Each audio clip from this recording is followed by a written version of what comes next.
French no luxury. Discover the all-new 252 DS Automobiles range at Hugo Luna Motors. Experience pure driving pleasure with DS Automobiles, the French luxury car company. DS's premium range stands out through its charismatic style, interior refinement, sophisticated technology and first-class comfort. Book your test drive today and discover the magic of DS Automobiles at hugolunamotors.ie.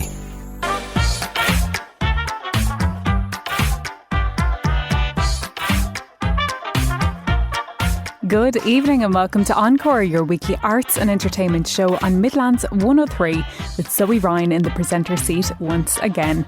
I wanted to start off tonight's show by saying arts-related professions really do not get the recognition they deserve. An obvious statement, I know, but one I really felt last weekend. I was at a gig on Saturday. Actually, if you were tuned into last week's show, you'll have heard the lead guitarist and founder of the band Hajira, Pete Oxley, was on ahead of the Irish leg of their tour. And I went along to see them.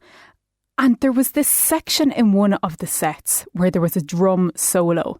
And the mastery of craft that I witnessed before my very eyes, the electrifying, sheer, raw talent that needs to be recognised. And it made me feel very grateful to host a show that does just that. And it got me thinking, it truly is a testament to Midlands 103 that there is a dedicated arts and entertainment show on the station to give our local artists and the Midlands art scene a platform to be celebrated on. So on that note, on tonight's show, photographer Terry Conroy joins us to talk about photographing your artwork ahead of his workshop on the topic in Laois later this month.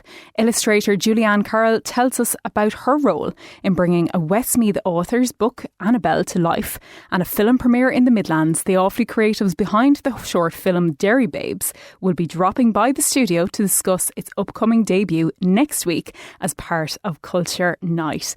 Now, a big part of having a craft is the promotion of it, and something that we will be touching on throughout tonight's show. So capturing your work and displaying it in a way and a form that can be easily and professionally shared with others is vital. And it's a task that a lot of artists take on and manage themselves. And the thoughts of that is understandably very daunting. So to set us on the right track is photographer Terry Conroy, who is running a workshop on photographing your artwork in Dunamaise Arts Centre on September 27th. Terry, could you start off by telling me a bit about yourself and how it was that you got into photography? Well, I've been in photography. I've been interested in photography all my life. But I suppose I really kind of got into it in 2011 when I joined Portlaoise Camera Club. Digital was just coming along as an option. Film, while it was great, cost-wise, you just couldn't take as many, or I certainly couldn't take as many as I would have liked. So when digital came on board, and then, as I say, I joined Portlaoise Camera Club, it took off from there, and I just learned from all the guys there, and it really has. It took a life of its own from there on. And what is the typical type of work that you ordinarily do? What type of photography do you kind of specialise in or engage in? The landscape would be kind of the specialist one that I do. It's my go-to. I would do any, and it's part of kind of, I suppose, me. I love learning about it, and I do a good bit of work for the Dunamaise. I've done dance, etc., and just in advance of doing something like the workshop, I enjoy learning and getting back to basics and that. But landscape, as I say, is my go-to. Well, seascapes, landscapes. Hate getting up in the morning, but love doing seascapes and sunrise. It's really, really good. But as I say, I will try my hand with any of them, enjoy doing them all.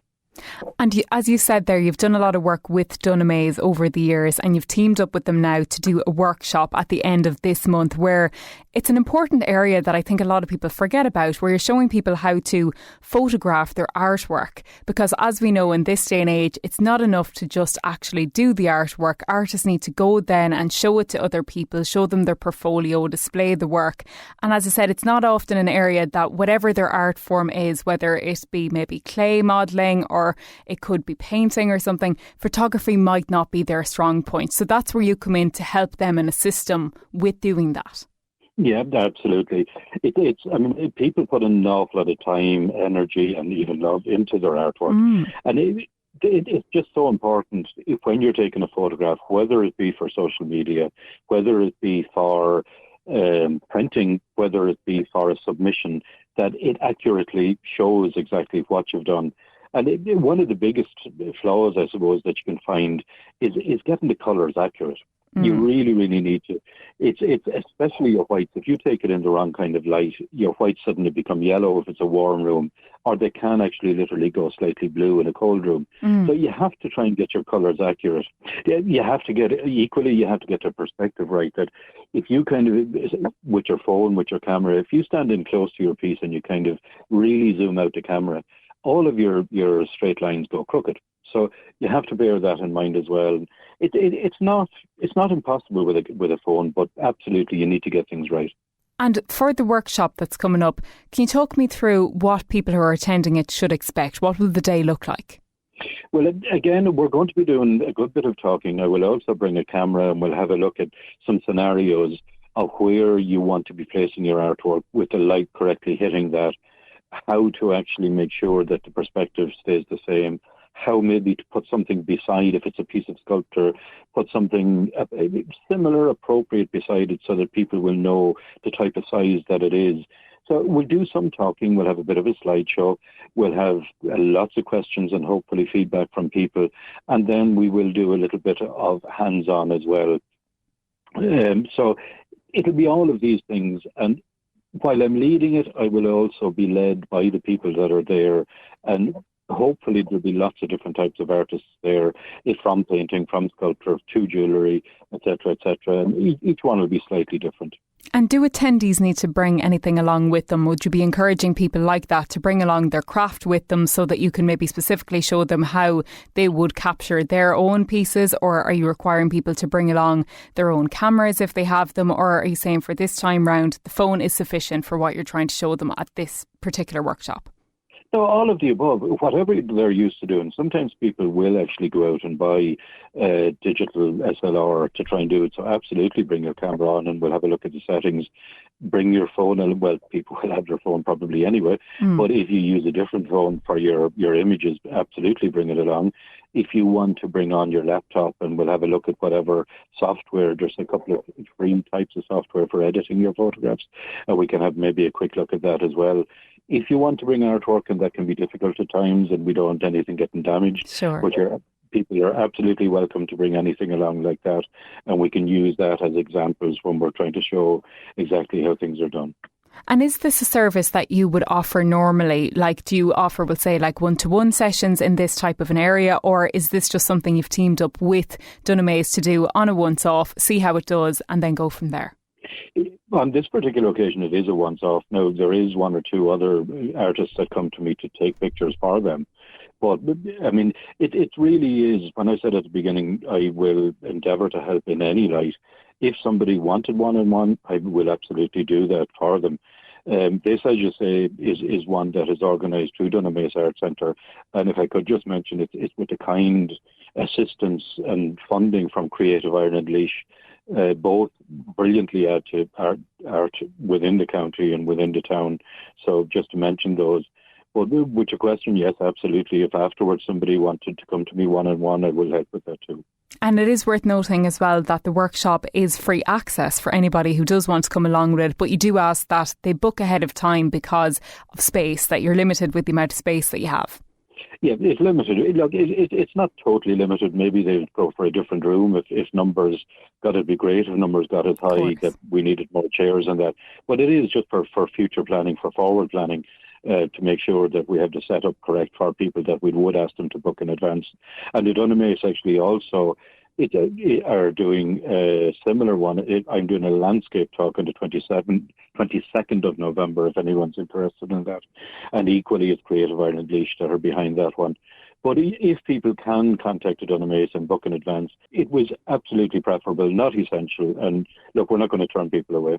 And Terry, if anybody wants to find out more about your own work, maybe look at some of your work, where can they find you? I have a very, very old website that I have not updated in a long time. Okay. It's Terry C Photography, and I need to get to that to do it.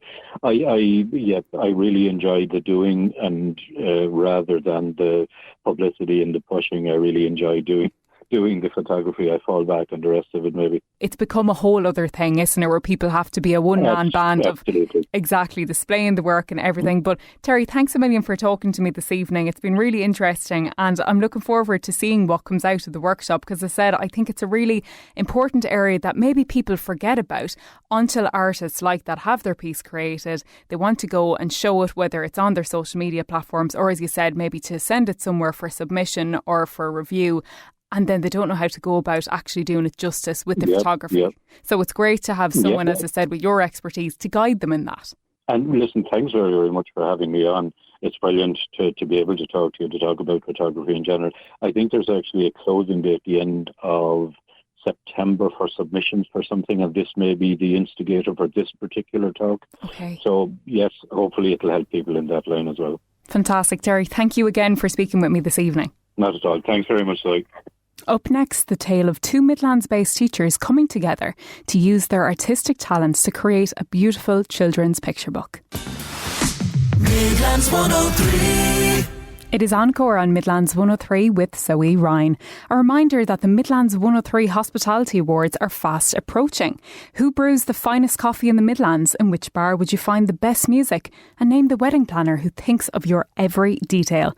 The upcoming Midlands 103 Hospitality Awards are your chance to give back to the people who give you unforgettable moments and keep our communities thriving. Show your appreciation for your favourites. Vote now and vote often at midlands103.com. I'm delighted to be joined now by Blueball-based illustrator Julianne Carroll, who is an author in her own right, but has recently teamed up with a fellow author to provide the visuals for a really touching story. Tell us how the collaboration came about. Yeah, so myself and Eileen, we'd crossed paths previously. The two of us are primary school teachers. I had actually worked with Eileen's sister, Doreen, in our primary school. And Eileen was in a shop one day, picked up my book, and something struck a chord, and she contacted me, reached out, told me she had written a lovely story about Annabel and would I be interested in illustrating it and helping her out. So talk us through bringing that story to life. So obviously you were given the script and then it's up to you to come up with the images. Yeah, so in fairness, Eileen was very open to my vision and designs, which helped because of course. Sometimes when I'd done my own book, so that's totally different because you visualise it and you have an idea in your head without realising it. Yeah.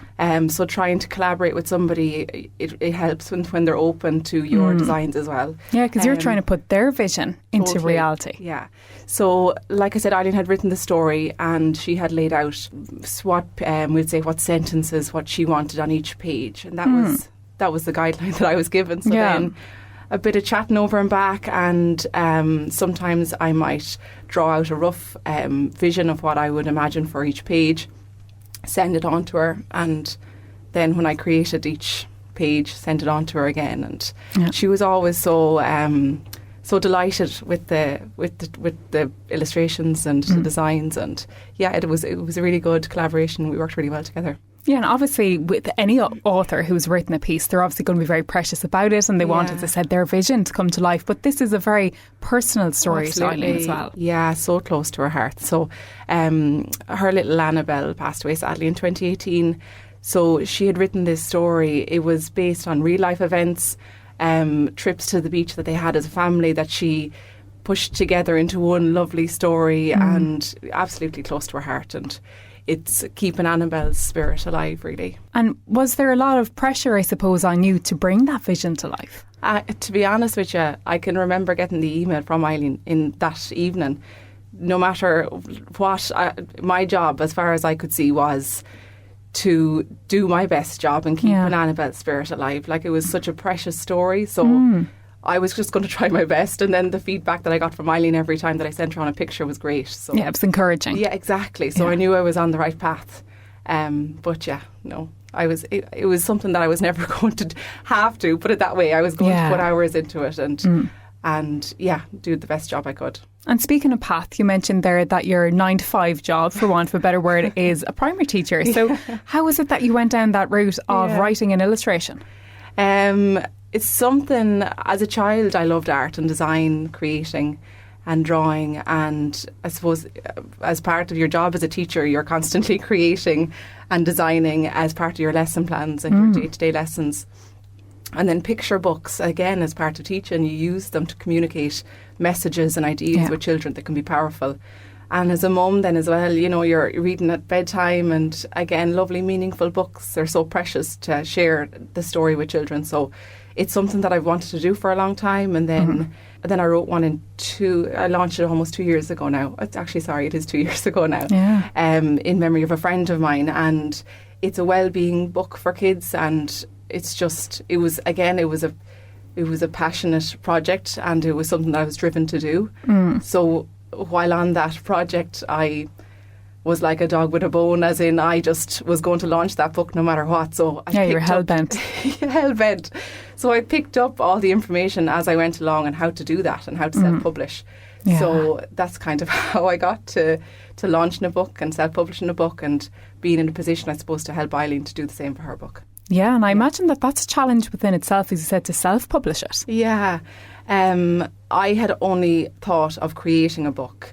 Like I said, I loved art. I knew I'd be capable of illustrating. The story came quickly to me. Like, I had the story written in about 2 days. But there's a whole other world in terms of, you know, creating it onto a digital format. I can imagine, yeah. Trying to figure out the different styles of printing, the different quality of printing, and then the publishing world. And then it's a whole different aspect to it. Yeah. And then trying to sell it. I mean, there's a few areas involved, but we got there in the end. Yeah. And why was it you chose to go down that self-publish route as opposed to going with a publisher? Like I said, I'd only kind of thought as far as creating the book. Yeah, you knew you wanted to create something. I wanted to create it. I wanted to put it out there into the world. And then I contacted, so I had gone down the route of the publishing houses initially. Okay. And I kind of gave myself a time frame of, you know, if this doesn't work out with the publishing houses, I need to be ready for my next step. So that's pretty much what I did. Yeah, that was the plan B. That was the plan B, and to be honest, it worked out better than I could have imagined, because you have so much ownership on it then. I don't know. I've only, you know, spoken to people who have gone down the traditional publishing route. You've got so much ownership on it, and when you are interested in design and creating, it gives you that room to put your own stamp on it exactly the way you'd like it. And you're the final say on those type of things. Yeah, you have total ownership over it. So I'm delighted with how it's gone. So you have one of your own. You've done this piece now that it was a different author had written the piece, but you illustrated it. Yeah. What's next for you then? Do you think that there's going to be a long series going on here, or you're like, I said I'd do something, I've done it, that's it? No, I'm definitely not going to stop. No, I have been contacted by another person to illustrate for them. Okay. That's the next step. I have another story that I've written that there's just not enough hours in the day. I know, yeah. But no, like, my vision would be like to create a series of books, you know, and following the theme of well-being for kids and kindness. Yeah, I think it's important. Yeah, so that's my vision. And what was your main drive behind writing your own one? Because I know, like, even if we look at skincare brands, a lot of people's motivation is they're going, I looked on the market, and even though it's so oversaturated, there wasn't exactly what I was looking for. Yeah. Is that why you chose to write your own? Was it from being a teacher, being a mother? You were reading stories every night and every day and going, there's just something missing here. There's definitely, it was a combination. Like, absolutely. Like I said, it's a well-being picture book. I felt definitely that there was a gap for a well-being picture book for kids. And then it was written in memory of a friend of mine who was absolutely passionate about well-being for kids and adults, but she was really good at teaching kids how to practice well-being in a really subtle way. Yeah. So she was an inspiration, totally. Right. And then that was, I suppose, the passion came from that, and wanting to keep her legacy of that alive. Yeah. And tell me, this new book, it's out now, it's already on our shelves. Where can people pick it up if they're interested in looking into it, or indeed finding out more about your work and what you do? So this book is called Annabel's Adventures at the Beach. So Annabel's mum, Eileen Loughlin, her Instagram handle is Everything Eileen. She has a website created to sell the book at the moment at annabelsadventure.com, but there's more information on her Instagram page. She is getting it into shops. She's doing it very quickly, in fairness to her, so it will be available in shops, more shops soon enough. and my Instagram handle is Julianne Carroll. And I know that your own book was stocked in big stores like the likes of Dunnes Stores. I remember I had a surreal moment where I had seen you put up a picture on your Instagram of you in front of the stand in Dunnes. And then I was in Dunnes and I saw it and I was like, this is weird. She was so only standing here hours previous. That's lovely to hear. Yeah, again, the whole sales side of things, I had created it. And again, I have my own website, thankfully, juliannecarroll.ie, and I was selling the book really well, thankfully, on the website. But again, I just wanted to get it up on the shelf, you know, amongst the other lovely Get it books out to a wider there. audience, I Exactly, suppose. yeah, a wider reach. So just door to door, I was going around to independent stores initially. Created a bit of a sales pitch after a few visits. I can imagine. And then it was just also new. And then I got it into, at the moment, it's in 30 independent stores nationwide. Wow, okay. And then Dunnes Stores again, just looking up, I created a LinkedIn profile, looked up buyers for different shops and did my research and got there eventually. Yeah, wow. So that was something I was proud of. And is that a surreal moment? Like, obviously you're in your own Dunnes, but when you're in kind of any shop around the place and you just see them there. And people sending me pictures, like, you know, tagging me in pictures on Instagram and stuff. It was so cool. Yeah, so I can imagine that's nice a bit as of a well. moment. Yeah. Brilliant. But Julianne, thank you so much for coming in and speaking with me this evening. It's a really nice thing that you're doing. Like, you know, we've got books from all different areas, but I think when it comes to children's books, it's always just such a humbling, nice thing to do. Thanks so much. That's so nice to hear. Up next, move over Derry Girls. Derry Babes is coming to the Midlands. Introducing the all-new 252 electric range at Hugo Luna Motors. See our Peugeot E2008, now available in electric. This bold SUV boasts a striking design with sleek LED headlamps and a redesigned grille for a powerful presence. With zero CO2 emissions and 156 HP of power, the E2008 delivers efficiency and performance. Discover more at hugolunamotors.ie. Drive the future today. Midlands 103. You are listening to Encore on Midlands 103 with Zoe Ryan. Now, it's not every day that a film gets premiered in your town, but this Culture Night, September 19th, Esker Arts in Tullamore will act as the host venue for the premiere of the short film of Derry Babes.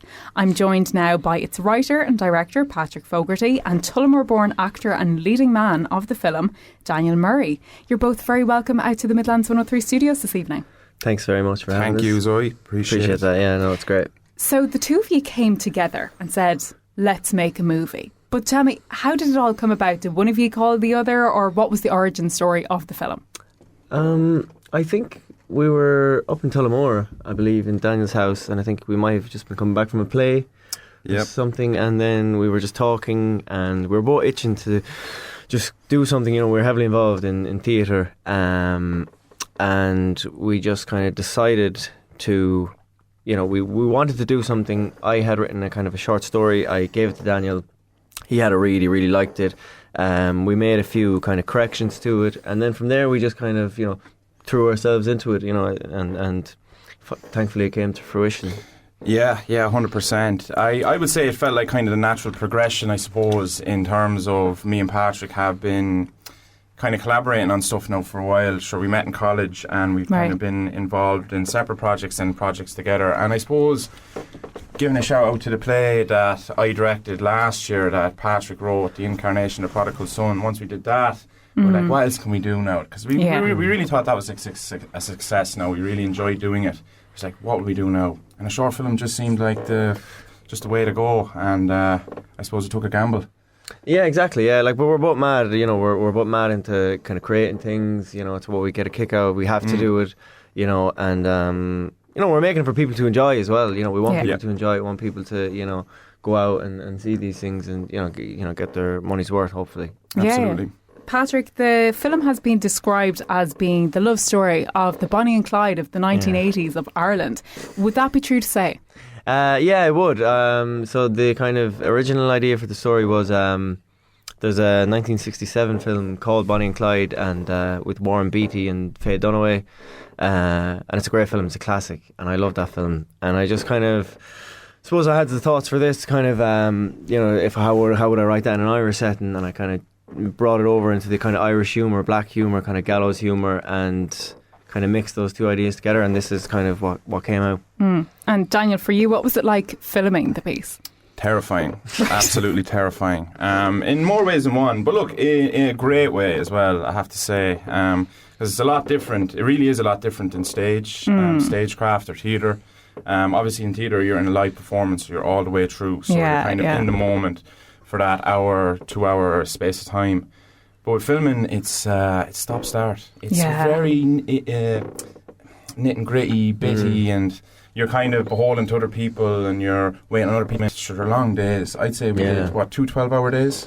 Yeah, jeepers, More than that, I'd say. It was full on for the 2 days we did it. And like that, because we were kind of running the show, essentially, or kind of organising everything, there was also added pressure. In fairness to Patrick, I have to give him a shout when this having to direct it, as well as kind of project manage it, basically. Yeah.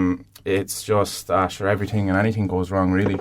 Yeah, well, we filmed it during, there was a storm, Ophelia was... Right, okay. Yeah, so we lost power during one day. Crazy, We had to really. run around and get a generator, and we thought we weren't going to finish the film and stuff like that. But now looking back, it adds to the whole really thing, and geez, you wouldn't change it, like not for the world. So look, yeah, that was it, I suppose. But with filming, it's always going to be like that kind of nitty and gritty, and things go wrong, and it's a slow process. But Daniel did superb, in fairness, and really suited the role. Ciara O'Mara played Moo. She's fabulous. So I suppose, just the story is essentially boyfriend and girlfriend, Moo and Bull, that's their nicknames, Mary Clancy and Bobby O'Grady. Right. They live in rural Ireland. It's 80s Ireland, and Moo is out milking cows, and then something happens, it comes to a head, and she kills her father with a shovel in the field. Not giving it away there. Yeah. And then, so what happens from there then, so the story that's kind of the starting point, and then what happens from there, so that's the kind of the bones of the story, I guess. So we're not really giving it away, because that's how it all starts. That's how it starts, so black humour, but look, hopefully people enjoy it.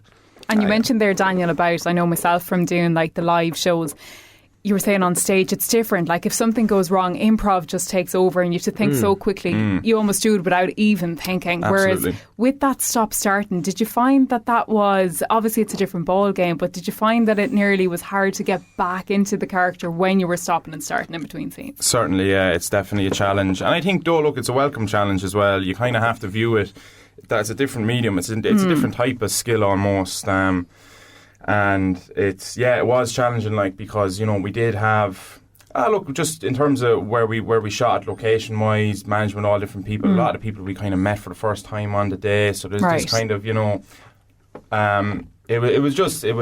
suppose you kind of come to grips with it in your own certain way, and there's different types of ways to go about it. But I kind of the way I kind of handled it was just to throw myself into it, really, and try and find a comfortable spot. But look, I suppose we did in the end, and there was definitely, as terrifying as it was, there was some great moments in it. How we got to the end, the conclusion of the film, which we'll see on the 19th of September if you're available to come. How we filmed that even bit is just extraordinary, and I don't want to give too much away, but I'd love to I will tell that story one day. Maybe on here again. Yeah, exactly, yeah.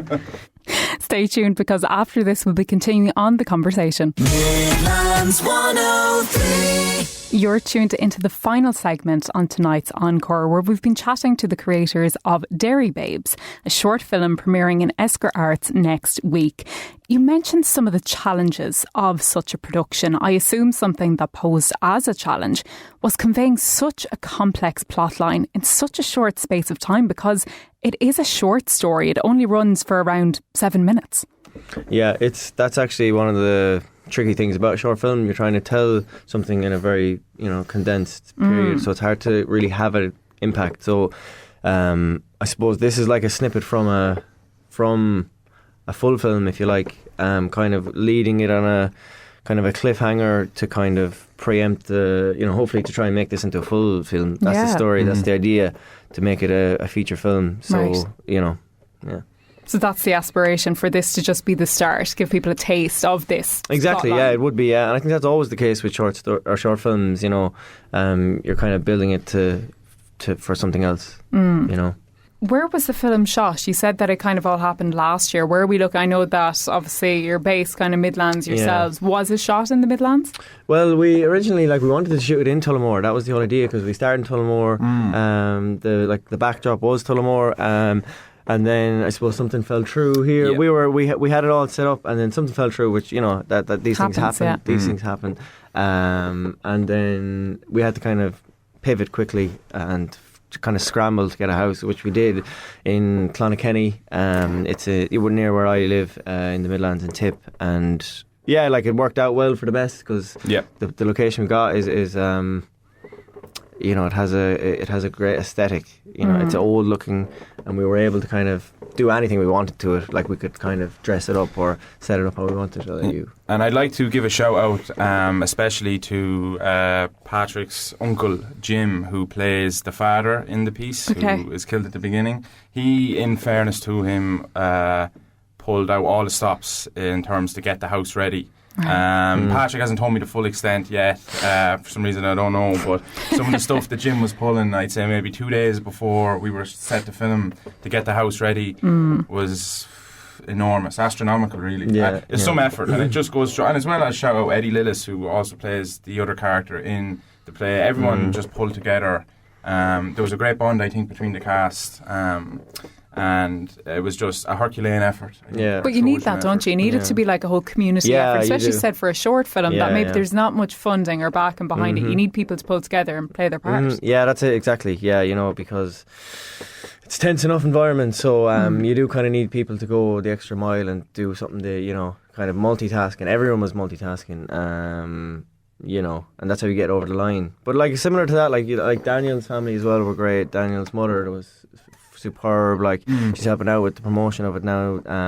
Daniel's cousins were offering the house, you know, which was great, really kind of them. Things fall through, like, that's just how it goes. So we're like, we appreciate anyone who kind of tried to help us in any way. You know what I mean? 100%. And look, there was that's kind of funny thing about doing something like this and doing something original. You'd be surprised the amount of people that are willing to help or kind of want to be involved, and you know, and they come from such genuine places as well. Like some of the support I got from even Pádraig Siri from the Jam Society, who was trying to help me out early on to get a house. As he was ringing people, you know, we were going to get a house out in Kilcormac, then one in Killy. I ended up in Clonakilty. It was so.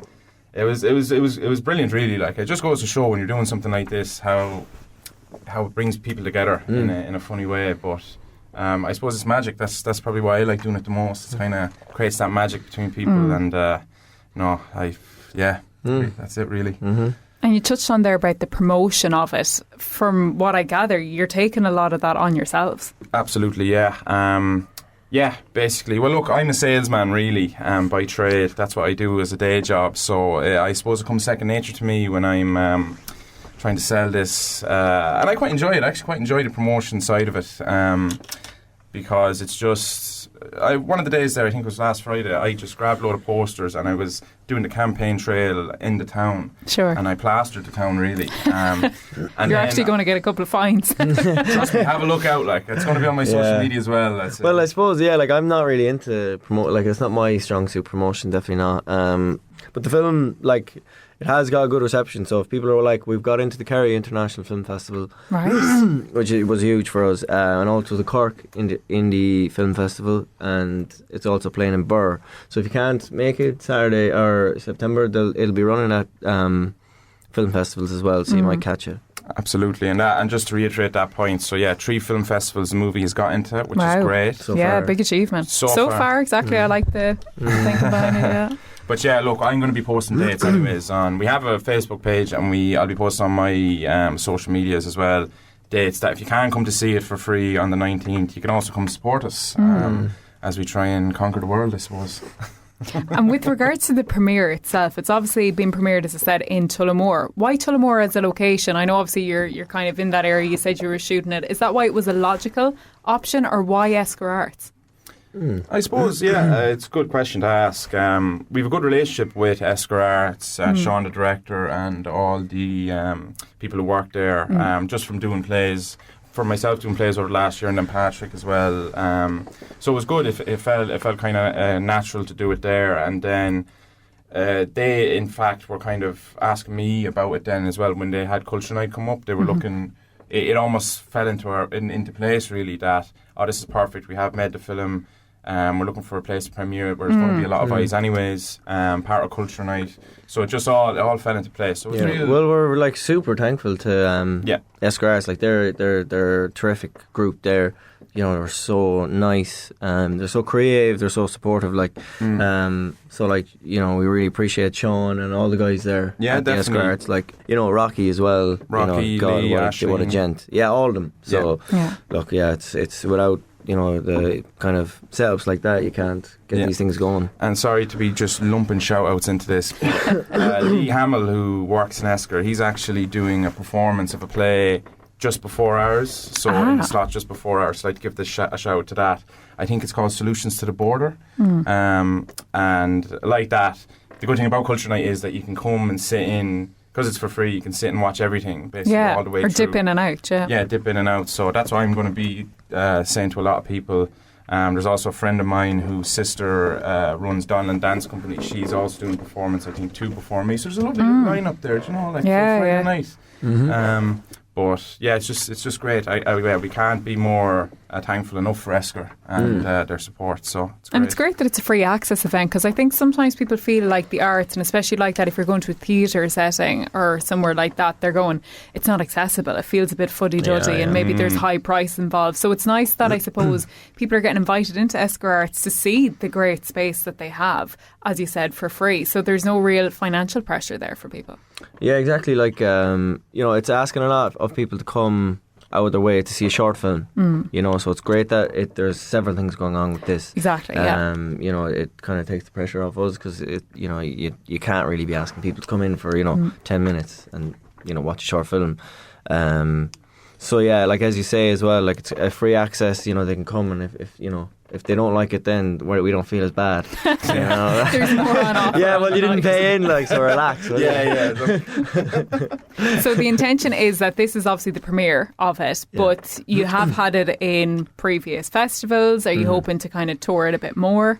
I suppose, yeah, like we'll go down to Kerry for the film festivals. We'll try and make an appearance at them all and kind of, you know, promote it as best we can.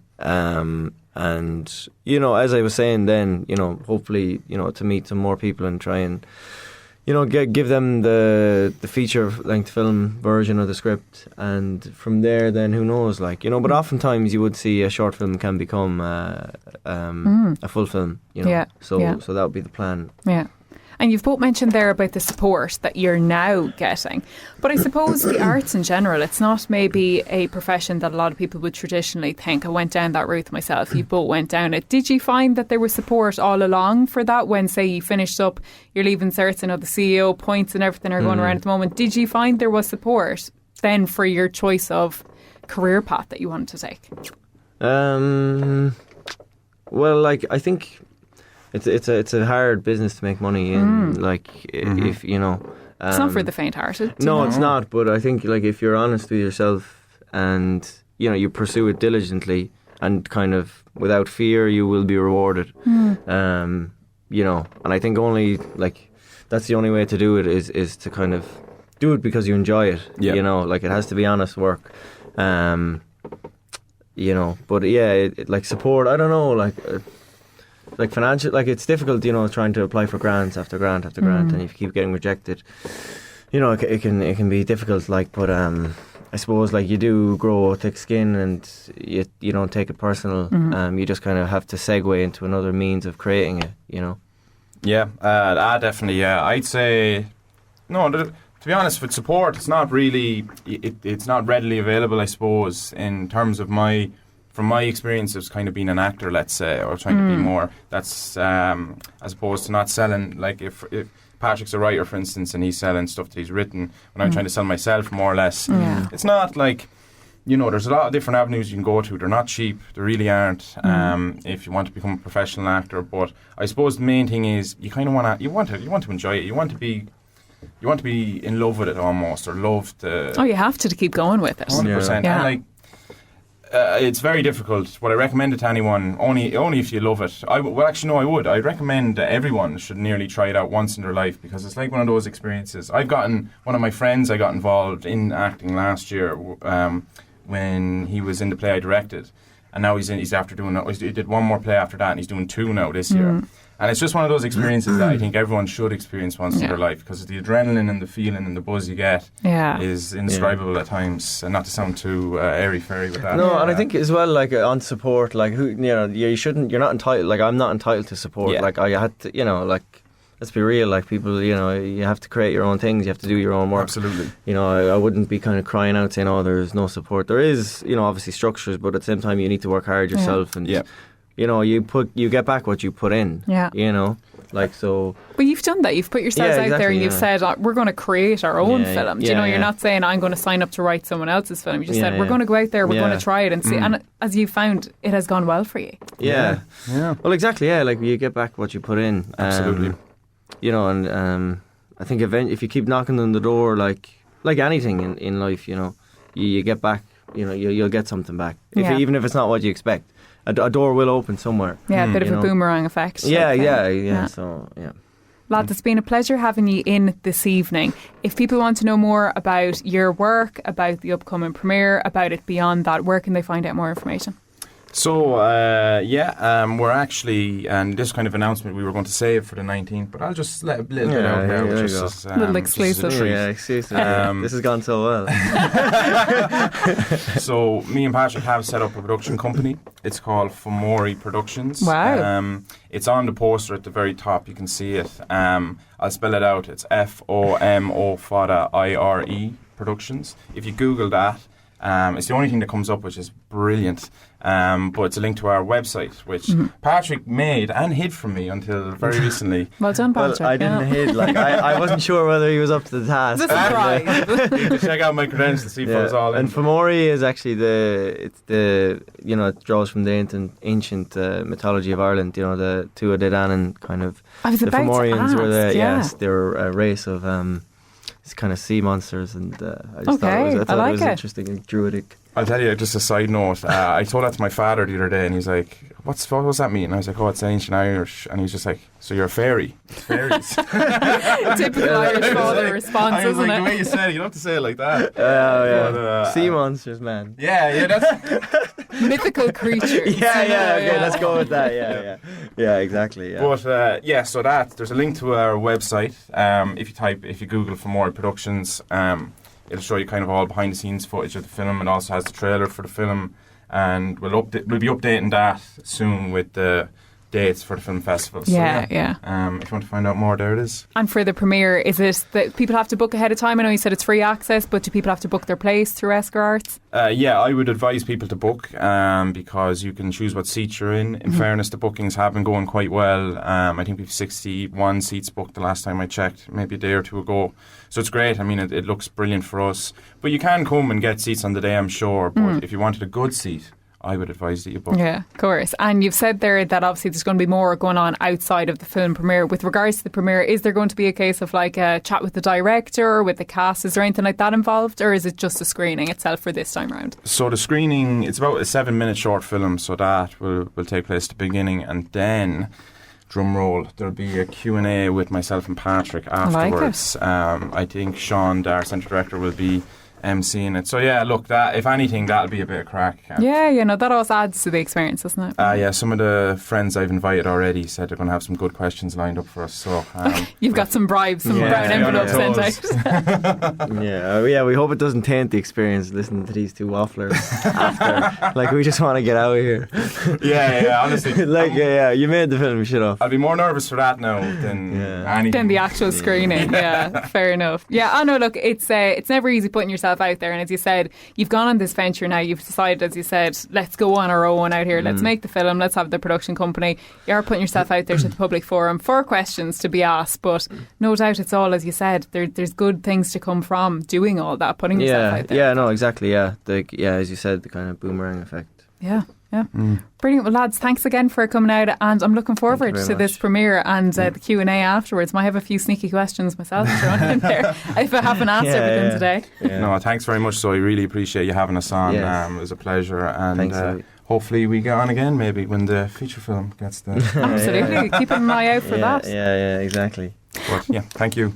Well, you heard it there. There are plenty of opportunities to see the film, and do check out the lads' new production company, Fogarty Productions, to look at any upcoming work that they might have coming out, and just to keep an eye on what they're doing, lads. You're an interesting duo here. I'm excited to see what you do next, because, as you said, you've worked previously on a piece that did really well, The Prodigal Son, there last year. This is the next step, and hopefully this is only the first step, just a short that will lead on to a bigger production. So yeah, exciting times ahead for the two Awfully lads, and do keep an eye on what they're doing. Now, don't forget, tomorrow is a big day in the Midlands 103 calendar. The Burge Centre in Tullamore is celebrating their 30th birthday, and in light of that, the full schedule of shows will be broadcasting live from the venue tomorrow. So right from tomorrow morning up until the evening, you'll be able to get the chance to call down, meet some of your favourite presenters in the flesh. I know you hear us all the time on the station, but maybe you haven't clapped eyes on them yet. So you can take the chance there to check it out, go see who the team actually are. I know with social media nowadays you've probably seen them all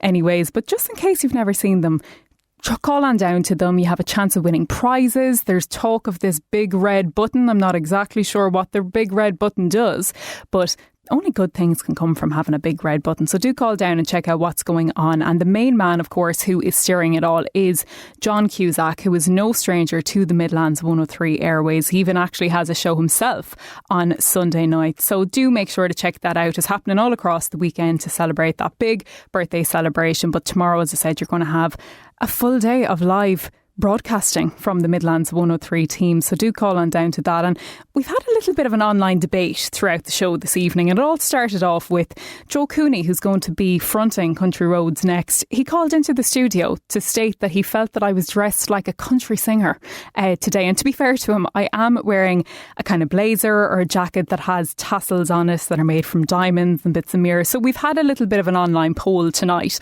and the options were: Joe thinks that I look like I'm dressed like a country singer. Am I not 100%? Or Joe doesn't know what he's talking about? And you know, it's kind of 50-50 at the moment. So do get involved in that online poll. But that's all that I have time for tonight. As I said, up next you have Joe Cooney with the best of Irish and American country music on Country Roads right up until 10 p.m. Until next week, good night.